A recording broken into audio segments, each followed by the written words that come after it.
Big FD. Ang problema, madaming fault code. Yan ang fault code niya, oh. Lahat. Hydraulic control system, transmission fluid, shift control system. Yan, dami.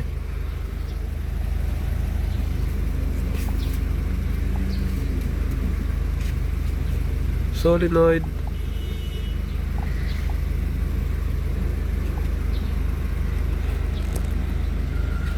Pag atras dapat mag 1 to. Ayan o. Reverse. Nag 1 naman. Kaso atras din. Neutral. Drive.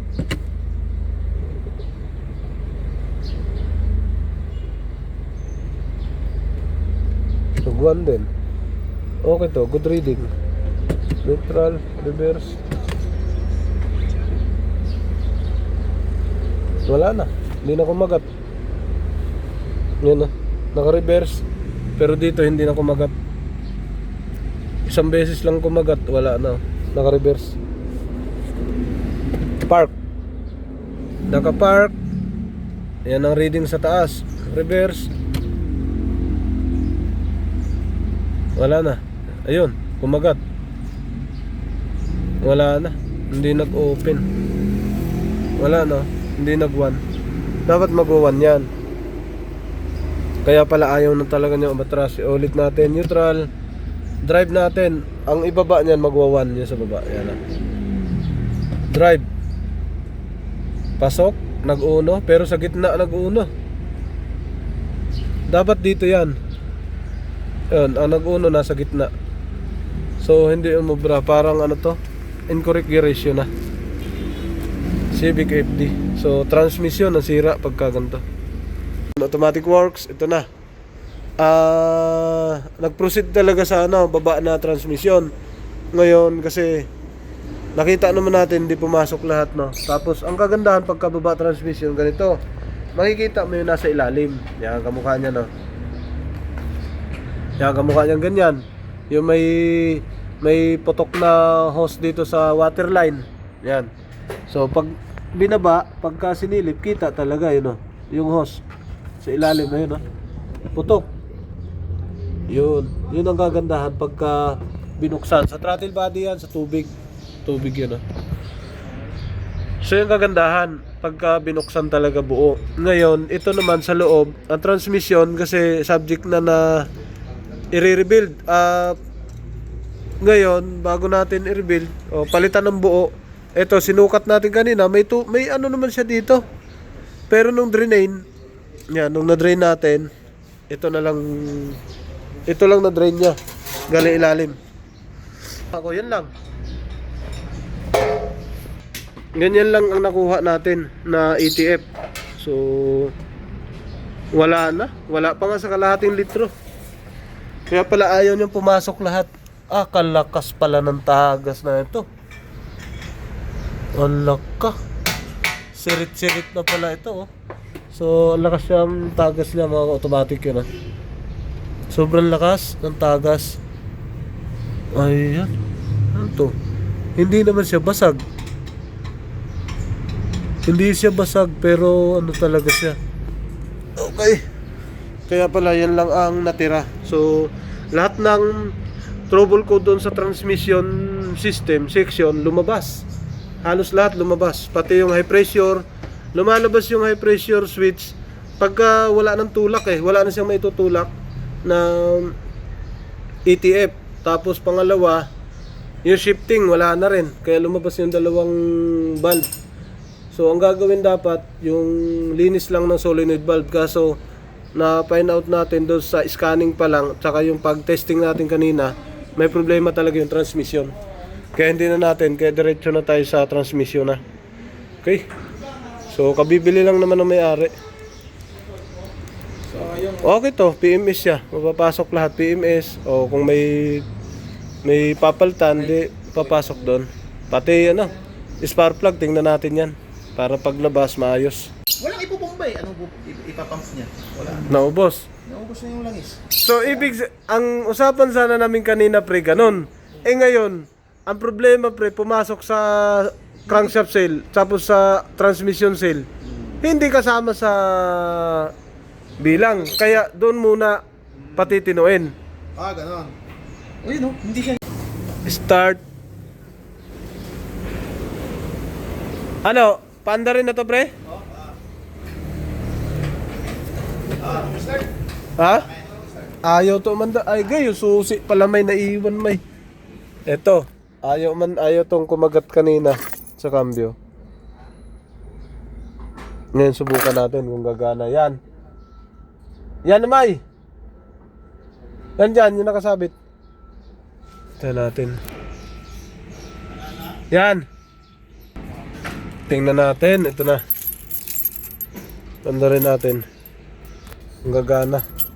On. Natin. Baba natin. Start kaninang ayaw. Naubusan na pala siya ng langis. Start. Mandar. Tapos nagbi-blinking drive, ano? So kanina pag tiningnan mo sa dipstick, may laman. Pero yung pala pag tiningnan mo rito, walang laman. Reverse. Ayan, pumasok na kagad, oh.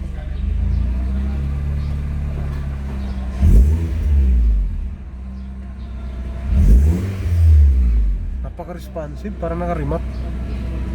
Apak. Okay. Neutral. Drive. Pasok. Drive na. Primera.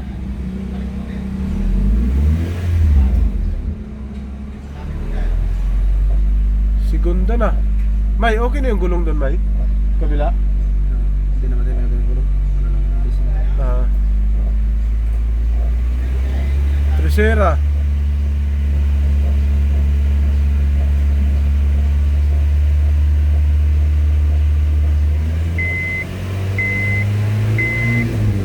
Pasok lahat.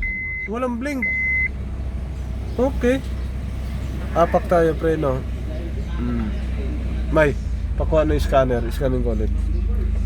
Tingnan natin kung pumasok. Naglagay tayo ng ETF, ano? Ulit. Doon sa, ano, kasi wala na pala siyang lamang ETF. Nakita natin nung tinaas na lahat. Ito yung kanina in-scan natin, no? Pre-DTC, ang fault code na ito kanina, madami. Ngayon nawala. Nawala ang fault code. Live data tayo. Data list, live data, data list. 1, 2, 3, 4, 5, 6. Okay. Eto, park muna tayo. Ayan, park. Ayan, park. Tingnan natin pag nag-load yan. Yan ang reading niya, 0.475. 0.475. Pagka nag-reverse tayo, mag-uuno yan.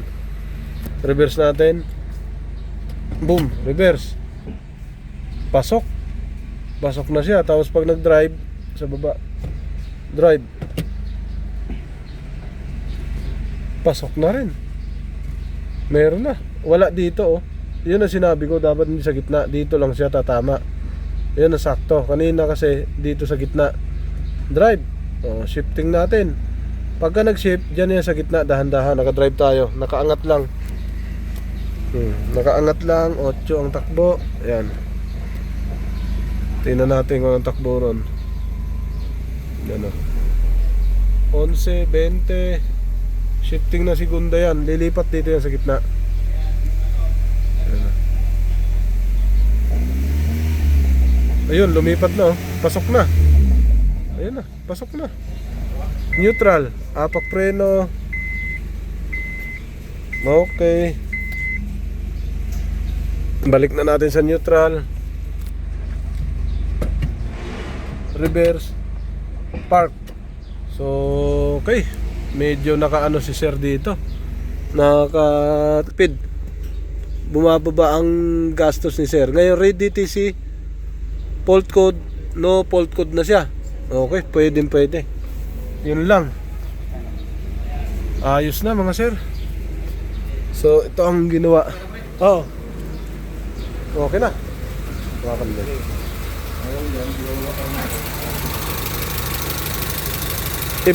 Yan, pero ibababa pa rin yan para sa tagas. Dahil yun ang pinaka-problema niya. Yung tagas na yan. Yan, sa ilalim yun, no? Tumutulo na tumutulo, eh. Ayan, no? Yun.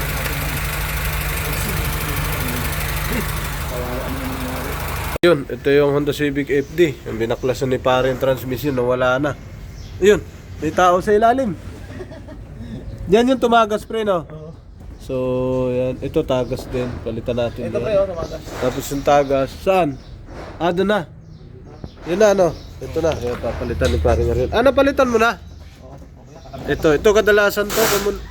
Common issue to, pre, di ba? Sa, ano? Sa mga FD, no? Mga ganitong model. Mga ganito, no? Common issue sa FD. Yan. Tapos ito, ganun din. Common issue din to ng FD.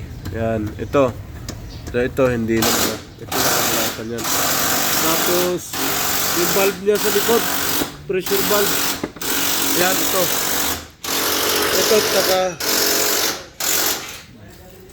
Ito, tsaka, yan. Ang dalawa. Common issue yan. Pero kadalasan ito, sa mechanical ito, lagi tumatagas. Pagka tumagas na yung ETF, ito na yun. Ay.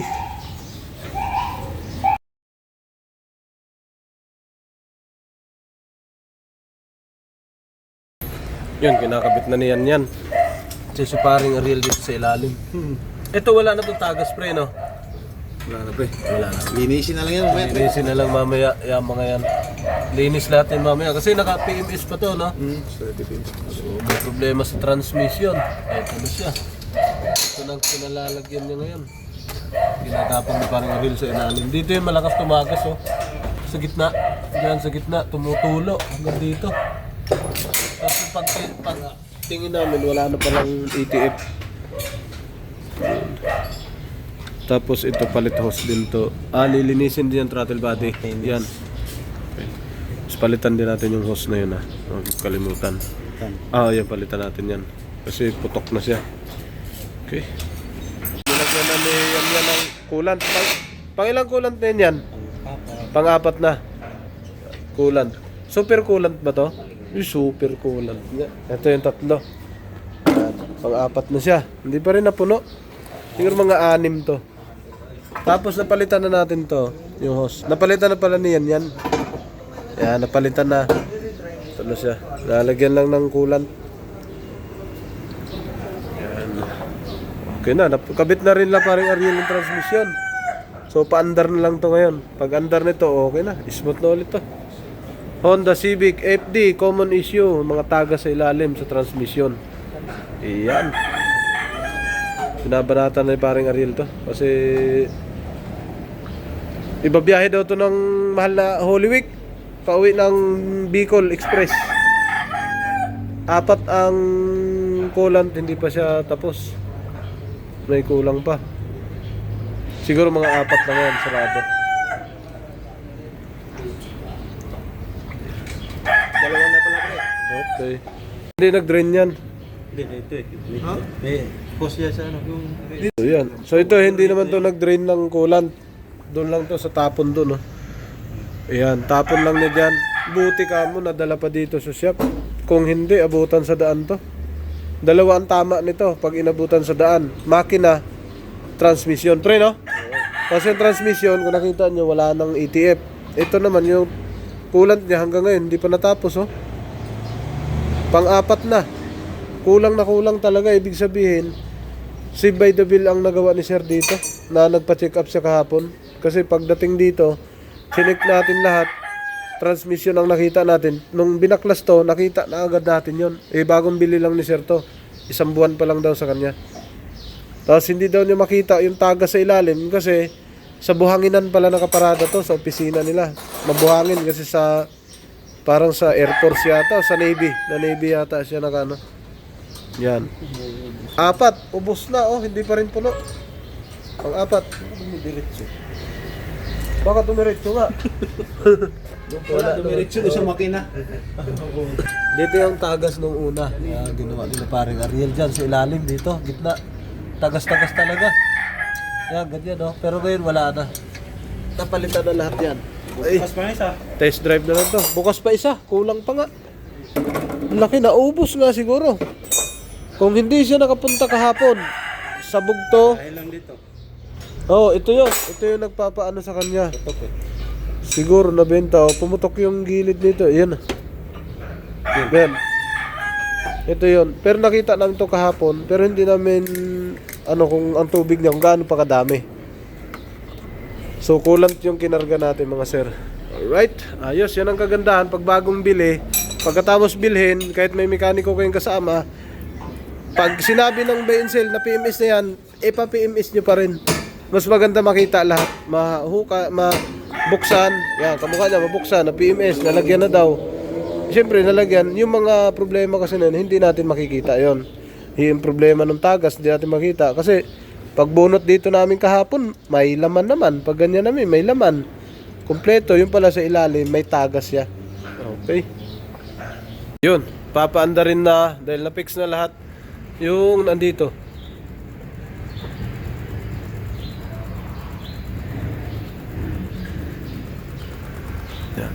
Sige, andar. Ito na yung Honda Civic FD. Yung ginawa natin na walang transmission, walang response yung transmission nung unang araw na dinala rito. Ito na siya ngayon. Post, ayan. May fault code kasi nagbunot-bunot tayo dyan. Nagkaroon ng fault code. Post muna.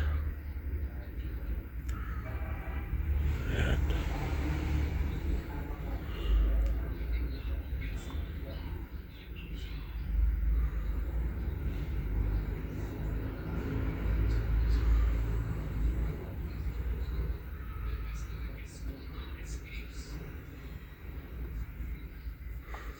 Post.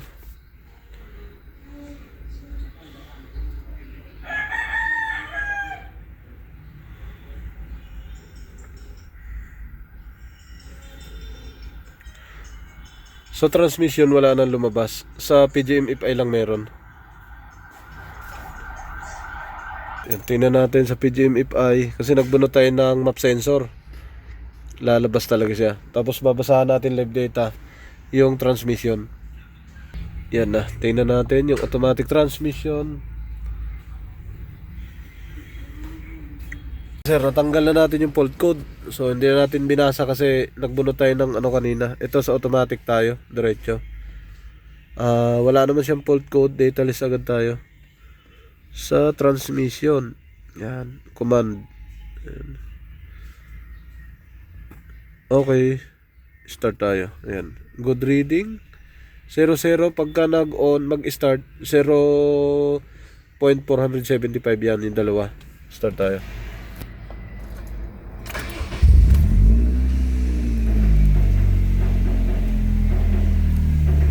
$475 yan na sa taas.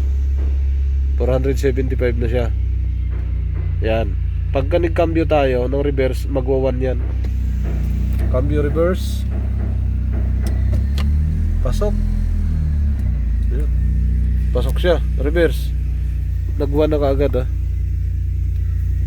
Neutral. Walang alog. Drive. Sa baba naman magwa 1. Ito. Baba na to. Yan, nag-1 na kaagad. Okay. So ngayon, pwede na i-test drive to. So nung nagpunta to si sir, wala talaga lahat. Ngayon, pwede na i-test drive to mga sir. Okay. Test drive muna natin. Mga sir, na-test drive na ni paring Ariel. Ito. Reverse mo nga pre. Uli. Naalog yun malakas. Wala na. Minsan ayaw pumasok. Neutral. Drive in mo. Drive. Boom! Minsan ayaw pumasok, tapos minsan papasok, minsan ayaw din naalog. Yan, okay na siya mga sir. Ito si paring Ariel. Yan. Okay na. Na-test drive na. Alright. Honda Civic FD. Balik mo reverse. Paka-smooth. Pasok agad oh. Nakatakbo agad. Drive. Oh, walang lag. Okay na, pre. Ito na final. Yung pagkatapos ginawa lahat, tiningnan pa rin kung may mga tagas pa. Kasi transmission oil seal lang yung tiningnan nung una. Tingnan natin kung baka may iba pang tagas. So coolant, okay na tayo, good na tayo dito. spark plug, maayos sa spark plug, malinis. So far, ayos naman siya. Papakiramdaman lang namin yung mga under niya, anong tunog. Tapos, yung shifting niya, bumalik na sa dati. Dito si pare, ginagapang pa yung... Anong nandiyan, pre? May problema yung ano, pre. Saan? Ah! Tarantado. May tagas pa sa ilalim, kaya tinitingnan. Yo, what's up? Welcome back to my channel, Automatic Works.